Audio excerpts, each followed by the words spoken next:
اعوذ باللہ من الشیطان الرجیم بسم اللہ الرحمن الرحیم۔ السلام علیکم ورحمۃ اللہ وبرکاتہ۔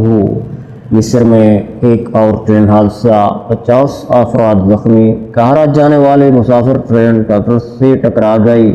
مصر کے ساحلی شہر اسکندریہ سے قاہرہ جانے والی مسافر ٹرین ٹریکٹر سے ٹکرا گئی۔ حادثہ اسکندریہ ریلوے اسٹیشن کے قریب پیش آیا ہے۔ سڑک ویب سائٹ کے مطابق مصری وزارت صحت نے بیان میں کہا کہ 50 مسافر حادثے میں زخمی ہوئے ہیں۔ ٹرین کی آخری 2 بوگیوں کو نقصان پہنچا ہے۔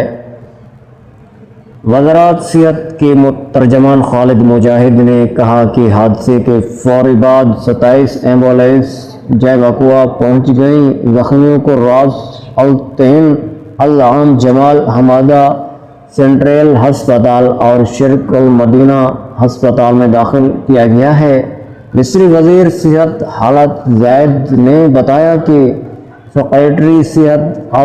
سکریٹری صحت اسکندریہ کو ہدایت کی گئی ہے کہ وہ زخمیوں کے علاج اور صحت انتظامات کے حوالے سے مکمل اطمینان حاصل کریں۔ عرب نیوز کے مطابق مصری حکام نے بتایا کہ حادثے کے ذمہ دار کو گرفتار کر کے پبلک پراسیکیوشن کے حوالے کر دیا گیا ہے۔